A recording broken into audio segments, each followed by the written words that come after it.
አንቺ የጠፋሽ ነፍስ አይደለሽም። ከአዲስ አበባ እስከ ኒውዚላንድ በሶስና በተስፋ መቁረጥ ውስጥ ያለፈችው ኢትዮጵያዊት የትንሣኤ ጉዞ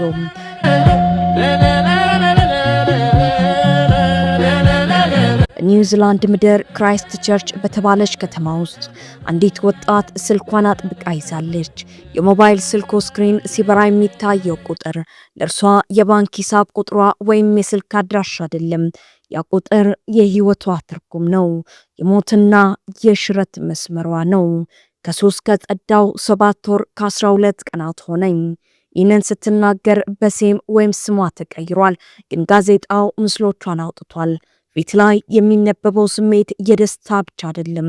ከባድ ጦርነት አሸንፎ እንደተመለሰ ወታደር በኩራትና በድካም የተሞላ እንጂ።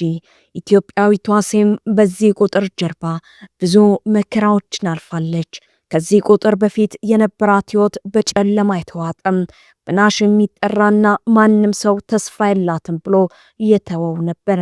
ነገር ግን የአንድ ዳኛ 6 ቃላትና የአንዲት ወጣት የማይበገር መንፈስ ታሪክን ቀየሩ። ይህ የሴም ታሪክ ነው።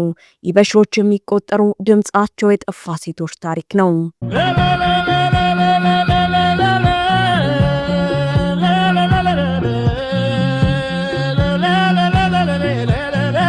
ክፍል 1 የስደት ህልምና እውነታው። ሴም የተወለደችው በምስራቅ አፍሪካ ኢትዮጵያ ውስጥ ነው። እንደ ብዙዎች ታዳጊዎች እርሷም ስለ ውጭ ሀገር ህይወት የራሷ የሆነ ህልም ነበራት። እድሜዋ ገና 15 ዓመት ሲሆን ነበር ሻንጧን ሸክፋ የቤተሰቦቿን ናፍቆት ይዛ ወደ ኒውዚላንድ የተጓዘችው። በለጋ ዕድሜ ከሀገር መውጣት፣ ከባህል ጋር መጋጨትና አዲስ ማህበረሰብን ለመቀላቀል መሞከር የራሱ የሆነ ትልቅ ፈተና አለው። ለሴም ግን ነገሮች ይበልጥ ውስብስብ ነበሩ። በኒውዚላንድ የጠበቃት ህይወት አልጋ ባልጋ አልነበረም። የቤተሰብ ሁኔታዋ የተረጋጋ አልነበረም። ገና ባፍላ የጉርምስና ዕድሜዋ የቤተሰብ ሙቀት ማግኘት ሲገባት እንደ አንድ የማይፈለግ ዕቃ ከሰዎች ወደ ሰዎች ትንከራተት ጀመር። ልክ እንደ አንድ የዕቃ ቋት ወይም ባጎፍሪድ ከዚህ ቤት ወደዚያ ቤት እወረወር ነበር ትላለች ሴም ያንን ጊዜ ስታስታውስ። የባዶነት ስሜት፣ የብቸኝነትና የማንም አይፈልገኝም የሚል አስተሳሰብ በውስጧ እያደገ መጣም። በስደት ዓለም በለጋ ዕድሜ ላይ የሚፈጠር የቤተሰብ አለመረጋጋት ለአደጋ ተጋላጭነት ትልቁ በር ነው። በ17 ዓመቷ ሴም ከከበዳት ህይወት የምታመልጥበትን መንገድ ትፈልግ ነበር። ያንንም መድኃኒት ያገኘችው በመድኃኒት ቤት ሳይሆን በጎዳና ጓደኞቿ በኩል ነበር። አንዲት ጓደኛዋ ያቀበለቻት የካናቢስ ወይም የእዝ ኒውራ ለጊዜውም ቢሆን ውስጧን የሚበላውን ህመም ያስረሳት መሰላት። መጀመሪያ ላይ ራሴን ለማከም ያደረኩት ነበር የመሰለኝ። ውስጥ ያለውን ጩኸት ለማስቆም ነበር የጀመርኩት። ነገር ግን ሱስ ጨካኝ ነው። ትንሽ በር ሲከፈትለት በሰፊው ይገባል። ካናቢስ ወደ አልኮል ተለወጠም። አልኮል ደግሞ ወደ ይበልጥ አደገኛው ሜታምፌታሚን አሸጋግራት። ሜታምፌታሚን አእምሮ የሚያደነዝዝ፣ ለጊዜው የውሸት ጉልበት የሚሰጥ፣ በመጨረሻ ግን ሰውን ከሰውነት ተራ የሚያወጣ አደገኛ ነው። የሴም ህይወት በፍጥነት ቁልቁል ወረደም። የሱስ ሱስ ሲበረታ የትምህርት የስራና የመኖሪያ ቤት ጉዳይ ከቁጥር ውጭ ሆኑ። የምታድርበት ቋሚ ቤት አጣች። መኪና ውስጥ የመኪና ማቆሚያዎች ላይና የሰዎች ሶፋ ላይ ማደር ጀመረች። የአእምሮዋ ጤናዋ ተናጋ። ከፖሊስ ጋር በተደጋጋሚ መጋጨት የዕለት ተዕለት ተግባሯ ሆነ። በጣም አፍር ነበር። ዋጋቢስ እንደሆንኩ ይሰማኝ ነበር። ለማንም ሰው መኪና ውስጥ እንደምተኛ፣ ቤት እንደሌለኝ መናገር አልፈልግም ነበር።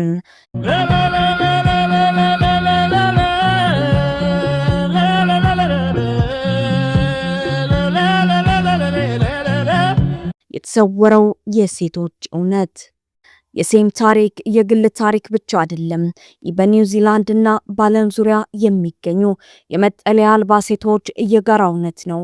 በኒውዚላንድ ዘ ፕሬስ የተሰኘ ጋዜጣ እንዳወጣው መረጃ በሀገሪቱ ቤት አልባ ከሆኑት ሰዎች መካከል ከግማሽ በላይ የሚሆኑት ወይም 51% ሴቶች ናቸው። ነገር ግን እነዚህ ሴቶች በጎዳና ላይ ብዙም አይታዩም።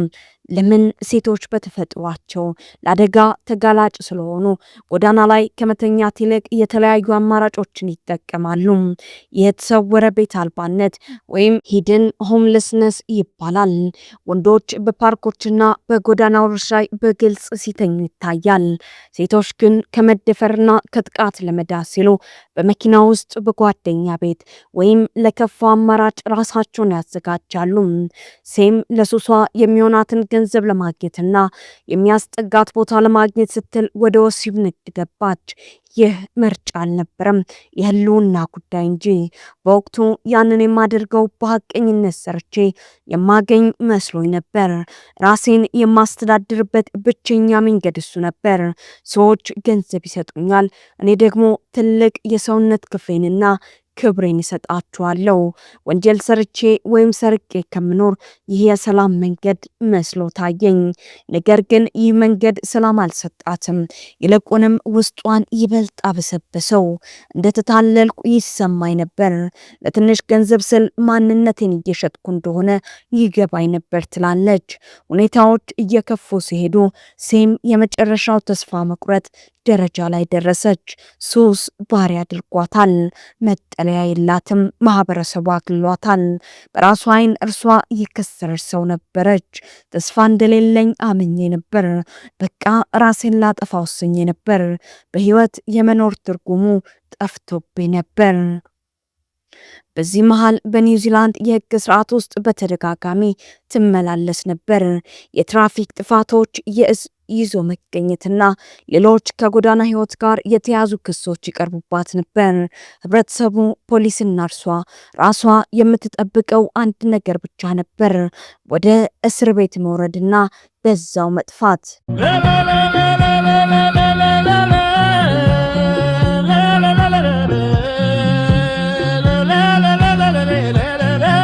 እንደ ስታር ለደህንነቷ ሲባል ስሟ የተቀየረ ያሉ ሌሎች ጓደኞቿ ያጋጠማቸው ይህንኑ ነው። ስታር በ35 ዓመቷ ሜዳ ላይ ነው የምታድረው። እንቅልፍ እንዳይወስዳትና አደጋ እንዳይደርስባት ስትል ሜስ ታጨሳለች። ሴምም እየሄደችበት የነበረው መንገድ ወደዚህ የከፋ የጥፋት ጉዞ ነበር።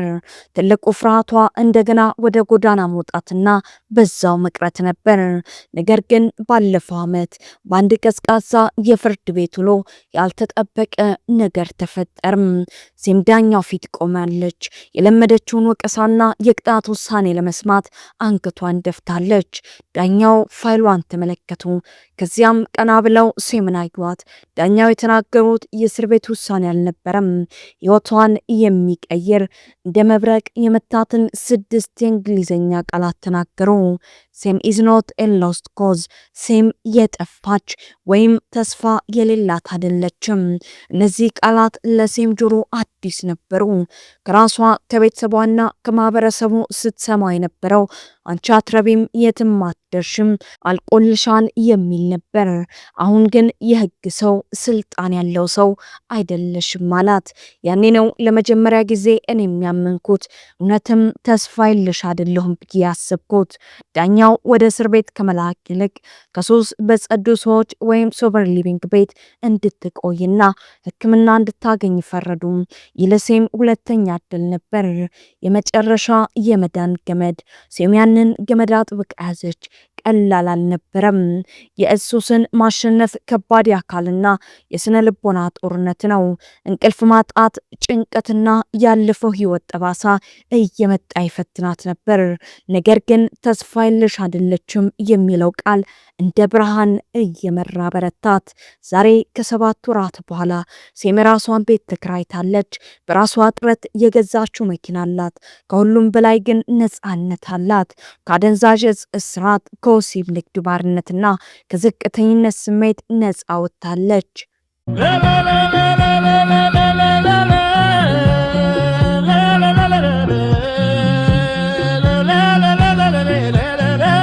በአሁኑ ሰዓት ኦሬንጅ ስካይ በተባለ ግብረሰናይ ድርጅት ውስጥ በበጎ ፈቃደኝነት ታገለግላለች።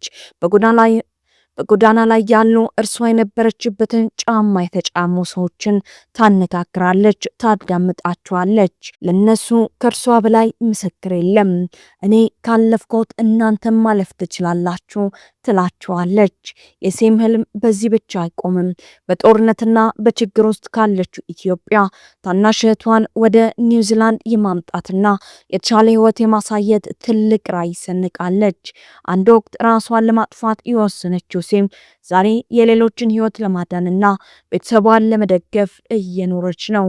የሴም ታሪክ የሚያስተምረን ነገር ቢኖር የሰው ልጅ ምንም ያህል በገደል ጠርዝ ላይ ቢቆም፣ ምንም ያህል በጨለማ ቢዋጥ፣ አንዲት የብርሃን ጨረር የአንድ ሰው መልካም ቃል፣ የአንድ ሰው እምነት ህይወትን የመቀየር ኃይል እንዳለው ነው።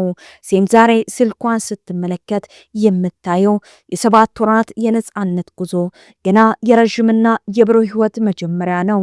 ኢትዮጵያዊቷ ሴም በኒውዚላንድ ምድር የሰው ልጅ ክብርና ጥንካሬ ህያው ምስክር ሆናለች።